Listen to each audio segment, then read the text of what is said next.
जय श्री महाकाल दोस्तों। ये कहानी है एक मासूम बच्चे की जिसकी बलि चढ़ाकर खजाने का रक्षक बना दिया गया। तो आइए कहानी शुरू करते हैं। रात की गहराइयां थीं और हवा में सन्नाटा इतना घना था कि अपनी सांसों की आवाज भी भयानक लग रही थी। रतनपुर गांव से 2 मील की दूरी पर पहाड़ियों की ओट में सदियों से खड़ा था वो डरावना महल जिसे लोग वीरान महल कहते थे। उसकी पत्थरों की दीवारें जो कभी भव्यता का प्रतीक थीं, अब बस अनगिनत अनसुनी कहानियों और एक गहरे ठंडे इतिहास की कब्रगाह थीं। 300 साल पहले ये महल राजा चंद्र सिंह का घमंड था। राजा धनवान था, ताकतवर था, लेकिन उसकी भूख सिर्फ सीमाओं और सिक्कों तक सीमित नहीं थी। उसकी असली भूख थी अमरता की। उसने दक्षिण के युद्धों से इतना सोना लूटा था कि उसका खजाना एक छोटे कमरे जितना विशाल था। पर राजा को डर था कि उसकी मृत्यु के बाद ये दौलत लुट जाएगी।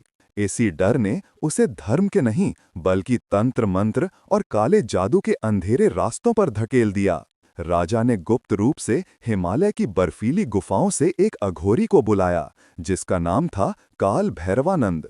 अघोरी का चेहरा राख और रक्त से सना रहता था और उसकी आंखें ऐसी थीं जैसे 2 जलते हुए अंगारे हों।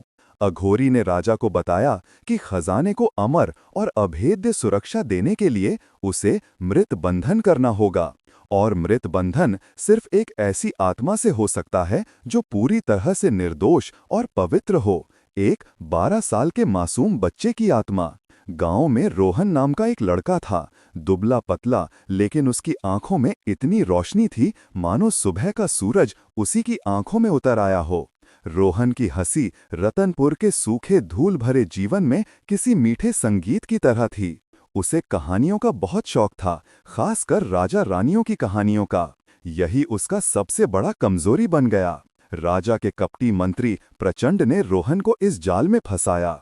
एक शाम प्रचंड रोहन के झोंपड़े पर आया और अपनी झूठी विनम्रता का मुखौटा पहनकर बोला, रोहन, राजा साहब तुमसे बहुत खुश हैं।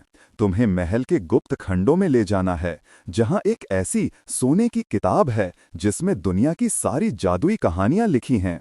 लेकिन ये राज है, किसी को बताना मत। रोहन की मां ने मना किया, पर कहानियों का लालच और राजा से मिलने का उत्साह उस 12 साल के बच्चे को रोक ना सका। उसने अपनी मां को गले लगाया और अंधेरे में मंत्री के पीछे महल की ओर चल पड़ा। वो जानता भी नहीं था कि वो अपने जीवन की नहीं बल्कि अपनी आत्मा की अंतिम यात्रा पर निकला है। महल के बीचों बीच जमीन के नीचे एक गुप्त तहखाना था। वो तहखाना सिर्फ सोने चांदी से भरा नहीं था, बल्कि वहां की हवा भी भारी और दुर्गंधित थी। खजाने के ठीक मध्य में काले संगमरमर की एक वेदी बनी थी जिस पर भयानक मृत बंधन यंत्र खुदा हुआ था। आधी रात का समय था जब अघोरी ने बलि की वेदी के चारों ओर आग जलाई। रोहन को उस तहखाने में लाया गया। पहले तो उसकी आंखें खजाने की चमक से चौंधिया गईं, लेकिन जैसे ही उसने वेदी पर रक्त के सूखे धब्बे और अजीबोगरीब तांत्रिक वस्तुएं देखीं, उसका दिल कांप उठा। रोहन चीखा, मुझे जाने दो, मैंने कुछ नहीं किया।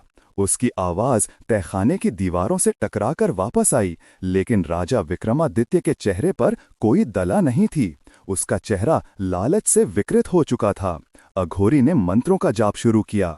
उसकी आवाज इतनी घिनौनी थी मानो जमीन के नीचे से कोई प्रेत बोल रहा हो।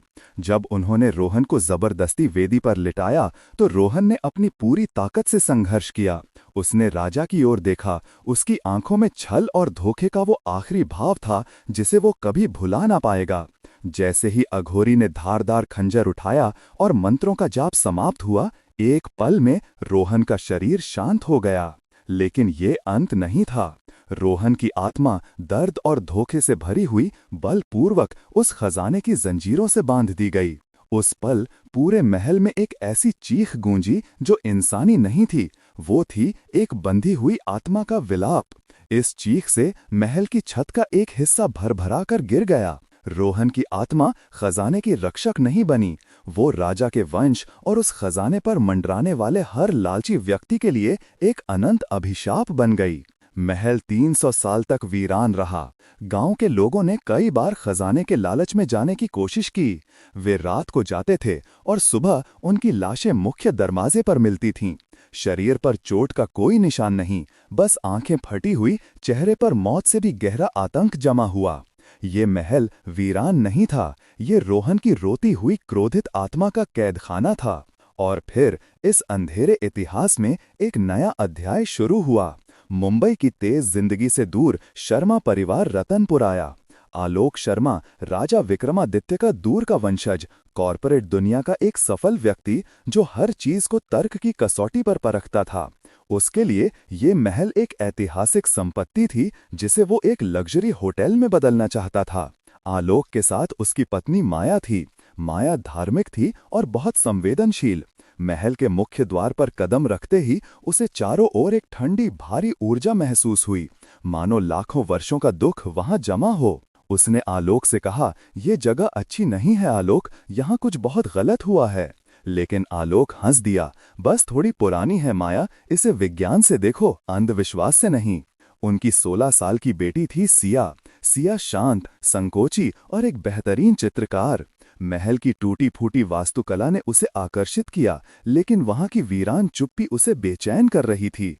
उसने महल के सबसे ऊपरी शांत कोने में अपना कमरा चुना, जहां की खिड़की से जंगल का नजारा दिखता था। शुरुआत में सब सामान्य था, सिवाय टूटे हुए शीशों के और धूल के। लेकिन फिर रातें बदलनी शुरू हो गईं।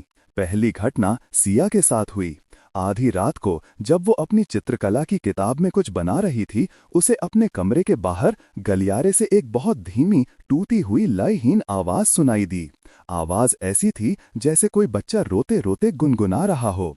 सिया ने कान लगाए। आवाज थी, "चंदा मामा दूर के, पुए पकाएं गुड़ के।" आवाज इतनी उदास और पास थी कि सिया डर गई। उसने टॉर्च उठाई और दरवाजा खोला। गलियारा घना अंधेरा था और कोई नहीं था। लेकिन जैसे ही उसने दरवाजा बंद किया, उसकी मेज पर रखी उसकी कला की किताब जोर से जमीन पर गिर गई। जब सिया ने किताब उठाई तो उसके बीच के एक पन्ने पर, जहां उसने एक सुंदर चित्र बनाया था, सूखे रक्त के 3 छोटे गोल धब्बे थे, रोहन की बलि के निशान। माया ने उस रात आलोक को सब बताया। आलोक ने तर्क दिया, "ये पुरानी हवेली है माया, कहीं से पानी टपका होगा और आवाजें हवा के कारण गूंजती हैं।" लेकिन घटनाएं बढ़ती गईं। एक रात आलोक को पुराने राजा के पुस्तकालय में एक गुप्त दरवाजा मिला। वहां से उसे राजा विक्रमादित्य के समय के हाथ से बने नक्शे और कुछ गंदे सड़े हुए कागजात मिले, जिन पर खजाने और मृत बंधन की प्रक्रिया का जिक्र था। आलोक की आंखों में लालच की चमक आ गई। उसने खजाने के विचार को निश्चित सुरक्षा प्रणाली मान लिया। अगर खजाना यहाँ है तो ये महल हमारा होटल नहीं बल्कि हमारी रियासत बन जाएगा। उसने माया से छिपाकर गुप्त तहखाने के दरवाजे की चाबी खोजने लगा। रोहन की आत्मा अब समझ गई थी कि वंशज वापस आ गए हैं और उनका लालच अभी भी जिंदा है। उस रात रोहन ने अपना खेल शुरू किया। सिया का व्यवहार बदल गया। वो अपने परिवार से दूर रहने लगी। उसकी आंखों में कभी कभी एक अजीब गहरी चमक दिखती थी, जो 16 साल की लड़की की नहीं बल्कि एक हजारों साल पुरानी पीड़ा की थी। एक शाम परिवार डाइनिंग हॉल में बैठा था। आलोक ने नक्शे के बारे में बात छेड़ी। अचानक कमरे का तापमान तेजी से गिर गया। हवा में सल्फर और जले हुए मांस की हल्की दुर्गंध फैल गई। और फिर एक भयानक विकृत हंसी कमरे में गूंजी, एक बच्चे की हंसी जो अब दर्दनाक और भयानक थी। मेज पर रखे कांच के गिलास फट गए और दरवाजे अपने आप जोर से बंद हो गए। सिया वहीं बैठी रही, लेकिन उसके चेहरे पर शांत लेकिन घिनौनी मुस्कान थी। माया जान गई कि ये सिर्फ हवा या पुराने घर की आवाजें नहीं हैं। सबसे भयानक तब हुआ जब रोहन की आत्मा ने सिया के सबसे निजी कोने को दूषित करना शुरू कर दिया, उसकी कला को। सिया ने रात भर बैठकर एक चित्र बनाया। सुबह जब माया ने वो चित्र देखा तो उसकी रूह कांप गई। वो चित्र रोहन का था, लेकिन रोहन अपनी बलि के वेदी पर लेटा था। उसके चेहरे पर दर्द था और ऊपर राजा विक्रमादित्य का भयानक हंसता हुआ चेहरा था, जो अब सिया के चेहरे जैसा लग रहा था। माया चिल्ला पड़ी, "तुम्हारे अंदर क्या हो रहा है सिया? ये क्या बनाया है तुमने?" सिया की आवाज, जो अब रोहन की आत्मा से नियंत्रित थी, गहरे और कर्कश हो गई। उसने प्राचीन भाषा में कुछ ऐसा कहा जिसका मतलब था, लालच हमेशा खत्म होता है, तुम सब खत्म होगे। माया ने आलोक को मजबूर किया। आलोक अब अपने तर्क को भूलकर डरा हुआ था। वे हवेली से भागना चाहते थे, लेकिन सिया के शरीर में रोहन की आत्मा ने उन्हें हवेली के दरवाजे के पास ही रोक दिया। सिया जमीन पर गिर गई, उसके शरीर में भयानक ऐंठन होने लगी। उसके मुंह से सफेद झाग निकलने लगा और उसकी आंखें छत पर टिकी हुई थीं, जहां हवा में बांसुरी की एक तेज दर्द भरी धुन गूंज रही थी। हारकर माया और आलोक उस रात गांव के बूढ़े जगत काका के पास गए। जगत काका, जिनके दादा राजा के चौकीदार थे, रोहन की कहानी को अच्छी तरह जानते थे। जगत काका की आंखें आंसुओं से भर गईं। मैंने तुम्हें कहा था, मत जाओ उस वीरान महल में। वो बच्चा अब खजाना नहीं, वो तुम्हारा वंश चाहता है। अब तो उसने तुम्हारी बेटी पर कब्जा कर लिया है। उसका नाम मृत बंधन से बंधा है। अगर तुम उसे वापस भगा भी दो तो वो तुम्हारी बेटी की आत्मा को साथ ले जाएगा। उन्होंने थरथराते हुए आलोक की ओर देखा। सिर्फ एक आदमी है जो तुम्हें बचा सकता है। उसका नाम है मौलवी हसन। वो हजारों मील दूर रहता है, शहर के भी उस पार। वो किसी धर्म को नहीं देखता, वो सिर्फ रूह की आज़ादी देखता है। अगर तुम अपनी बेटी को बचाना चाहते हो तो वहां जाओ। तुम्हारी बेटी का शरीर अभी भी जिंदा है, पर उसकी आत्मा पर रोहन का कर्ज चढ़ गया है। जगत काका की बात आलोक के तर्क पर एक वज्रपात थी, लेकिन सिया को उस भयानक दर्द में देखकर उसके पास कोई और रास्ता नहीं बचा था। उन्हें पता था कि मौलवी हसन को ढूंढने का सफर आसान नहीं होगा। अगले ही दिन सूरज उगने से पहले माया ने सिया को जबरदस्ती नींद की दवा दी। सिया का शरीर शांत था, पर उसकी आत्मा में रोहन का क्रोध उबल रहा था। आलोक ने गाड़ी स्टार्ट की। जैसे ही उन्होंने हवेली के गेट को पार किया, हवेली के ऊपरी झरोखे से रोहन की आत्मा का एक धुंधला साया तेजी से नीचे की ओर झपटा और उनकी गाड़ी को एक ऐसा जोरदार झटका लगा कि गाड़ी हवा में 2 फीट उछल गई। आलोक ने किसी तरह गाड़ी पर नियंत्रण किया और तेजी से रतनपुर से बाहर निकल गया। उनका सफर हफ्तों लंबा था। सिया गाड़ी की पिछली सीट पर बेहोश पड़ी थी, लेकिन हर कुछ घंटों में उसकी आंखें खुलती थीं। जब आंखें खुलती थीं तो वे लाल और सूजी हुई होती थीं और वो भयानक आवाज में आलोक और माया को अभिशाप देती थीं। रोहन की बलि के समय की बातें करती थीं। रोहन की आत्मा अब मीलों दूर से ही मानसिक रूप से हमला कर रही थी। तुम राजा के वंशज हो, तुमने मेरी कहानियां छीनी, मेरा बचपन छीना, तुम्हारा रास्ता मौत पर खत्म होगा। सिया चिल्लाती थी। ये यात्रा आलोक के लिए सबसे बड़ी परीक्षा थी। उसका तर्क, उसका विज्ञान इस भयानक सत्य के सामने पूरी तरह ध्वस्त हो गया था। अब उसका एकमात्र विश्वास एक ऐसे मौलवी पर टिक गया था जिसे उसने कभी देखा नहीं था। वे दक्षिण भारत की एक पुरानी दरगाह के पास एक छोटे से गांव पहुंचे। मौलवी हसन का आश्रम पहाड़ियों की तलहटी में एक शांत जगह पर था। जब वे वहां पहुंचे तो उन्होंने देखा कि मौलवी हसन एक बूढ़े शांत व्यक्ति थे। उनकी दाढ़ी सफ़ेद थी और उनकी आंखें, जो अक्सर बंद रहती थीं, जब खुलती थीं तो उनमें शांति, ज्ञान और 1000 साल की रोशनी दिखती थी। मौलवी हसन ने उन्हें देखा और धीरे से मुस्कुराए। मुझे पता था बेटा, तुम आओगे। रूह का कर्ज कभी न कभी चुकाना पड़ता है। मौलवी ने सिया को देखा और उसके माथे पर अपना हाथ रखा। सिया के शरीर में रोहन की आत्मा जोर से चीखी। रोहन को रूहानी ताकत से दर्द हो रहा था। तुम कौन हो? तुम्हें कोई हक नहीं, ये मेरी कैद है। रोहन सिया के शरीर से चिल्लाया। मौलवी हसन ने अपनी शांत लेकिन दृढ़ आवाज में कहा, तुम कैद नहीं हो बेटा, तुम बंधे हुए हो। तुम्हारा बंधन राजा के लालच से हुआ है।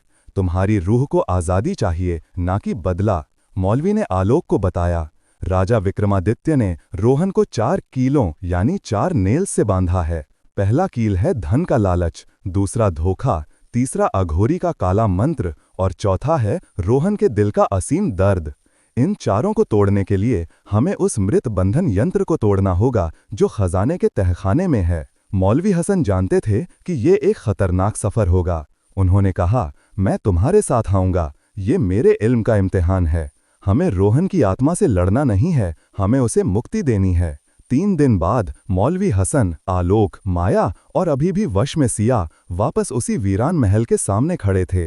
रात गहरी रही थी। मौलवी हसन ने हवेली के चारों ओर घूमकर अल्लाह के नामों और शक्तिशाली आयतों से एक रूहानी घेरा बनाया। ये घेरा रोहन की आत्मा को बाहर की ताकत लेने से रोकेगा। उन्होंने आलोक और माया को पवित्र जल दिया और निर्देश दिया कि वे तहखाने तक जाएं और किसी भी डर के सामने ना झुकें। रोहन तुम्हें डराएगा, तुम्हें फुसलाएगा, तुम्हें तुम्हारी बेटी को मारने की धमकी देगा, पर याद रखना वो एक 12 साल का डरा हुआ बच्चा है जिसे बस आज़ादी चाहिए। तुम्हें उस बंधन को तोड़ना है, मौलवी ने कहा। आलोक और माया हिम्मत जुटाकर महल के अंधेरे टूटे हुए गलियारों से गुजरे। हर कदम पर उन्हें लगता था कि कोई उनकी पीठ पर सांस ले रहा है। गलियारों में अचानक हवा में बच्चों के खिलखिलाने और भागने की आवाजें आती थीं, जो फिर भयानक चीखों में बदल जाती थीं। तहखाने का गुप्त दरवाजा अब पूरी तरह से खुला था। नीचे खजाने की चमक अंधेरे में भी डरावनी लग रही थी। बीच में काले पत्थर की वेदी और उस पर मृत बंधन यंत्र रखा था। जैसे ही वे वेदी के पास पहुंचे, सिया जो उनके साथ थी अचानक होश में आ गई। उसकी आंखें पूरी तरह से सफेद थीं। तुम यहां आए, तुम्हें मौत चाहिए। मैं अब इस खजाने की मालिक हूं। जाओ, नहीं तो मैं तुम्हारी बेटी को मार दूंगा। सिया की आवाज में रोहन का गुस्सा, राजा की सत्ता और अघोरी का मंत्र तीनों गूंज रहे थे। रोहन की आत्मा ने सिया के शरीर का इस्तेमाल करके उन पर हमला किया। सिया ने जमीन से एक पुराना पत्थर उठाया और आलोक की तरफ फेंक दिया। आलोक जमीन पर गिरा। माया डर गई, लेकिन उसने मौलवी की बात याद रखी। माया चिल्लाई, रोहन, हम तुम्हें मारना नहीं चाहते, हम तुम्हें आज़ादी देना चाहते हैं। राजा विक्रमादित्य ने तुम्हें धोखा दिया था। तुम यहाँ क्यों बंधे रहना चाहते हो? इस भावनात्मक अपील का असर हुआ। सिया के शरीर में रोहन की आत्मा ने दर्द भरी चीख मारी। ये चीख गुस्से की नहीं, बल्कि 300 साल के एकांत और पीड़ा की थी। आलोक को मौका मिला। उसने वेदी पर लगे मृत बंधन यंत्र की तरफ देखा। वो एक काले पत्थर का छोटा जटिल नक्शा था, जिस पर रोहन के खून के सूख चुके निशान थे। आलोक ने अपनी जेब से लाया हुआ हथौड़ा निकाला। सिया, रोहन की आत्मा, तेजी से उन पर झपटी। नहीं, मत तोड़ो। अगर ये टूटा तो मैं तुम्हारी बेटी की रूह को अपने साथ खींच लूंगा। लेकिन माया ने अपनी बेटी को पकड़ लिया और अपनी आंखों में आंसू ले रोहन की आत्मा से कहा, मैं तुम्हें जाने देती हूँ बेटा, मेरी बेटी को छोड़ दो, आजाद हो जाओ। आलोक ने पूरी ताकत से हथौड़े को मृत बंधन यंत्र पर मारा। थम। यंत्र 2 टुकड़ों में टूट गया। उस पल पूरे महल में अंधेरे की एक सुनामी आई। जमीन कांप उठी। तहखाने में रखी हुई सारी दौलत एक पल के लिए अपनी चमक खो बैठी। सिया का शरीर जोर से ऐंठकर जमीन पर गिर गया। उसकी आंखें वापस बंद हो गईं। फिर उस गहरे अंधेरे में एक शांत उज्जवल रोशनी धीरे धीरे वेदी से ऊपर उठी। इस रोशनी के केंद्र में 12 साल के रोहन की आत्मा थी। अब उसके चेहरे पर कोई डर या गुस्सा नहीं था। उसके चेहरे पर थी शांति और एक गहरी राहत की मुस्कान। उसने आलोक और माया की ओर देखा, मानो उन्हें धन्यवाद कह रहा हो कि उन्होंने उसे उस भयानक बंधन से आजाद किया। उसने सिर झुकाया और जैसे ही तहखाने की हवा में वो रूह ऊपर उठी, वो तारों की धूल बनकर हमेशा के लिए उस महल से विलीन हो गई। बाहर मौलवी हसन ने अपनी दुआएं पूरी कीं। महल शांत हो गया। सिया को होश आया। वो कमजोर थी, पर उसकी आंखें साफ और उसकी अपनी थीं। वो अपनी माँ से लिपट गई। मौलवी हसन ने खजाने को देखा और कहा, इस दौलत में अब कोई श्राप नहीं है, लेकिन ये अभी भी लालच का प्रतीक है, इसे छूना मत। आलोक शर्मा, जिसने अपने जीवन में हर चीज को तर्क से देखा था, अब बदल चुका था। उसने और माया ने मिलकर फैसला किया। उन्होंने उस विशाल खजाने को नहीं छुआ, बल्कि उन्होंने उस वीरान महल को रोहन की याद में ज्ञान का सदन यानी एक बड़ा अनाथालय और स्कूल बनाने का फैसला किया, ताकि रोहन जैसे बच्चे वहां कहानियों के लालच में नहीं, बल्कि शिक्षा और प्रेम की तलाश में आएं और उनकी आत्मा को वहां सचमुच की शांति मिल सके। महल के काले पत्थर अब रोशनी से चमकते थे। बांसुरी की धुन अब वहां नहीं गूंजती थी। वहां गूंजती थी बच्चों की हंसी, जो अब वीरान महल नहीं, बल्कि रोहन स्मृति सदन बन चुका था। और आलोक, माया और सिया, वे जानते थे कि उन्होंने सिर्फ अपनी बेटी की जान नहीं बचाई, बल्कि एक 300 साल पुरानी बंधी हुई आत्मा का कर्ज चुकाया था।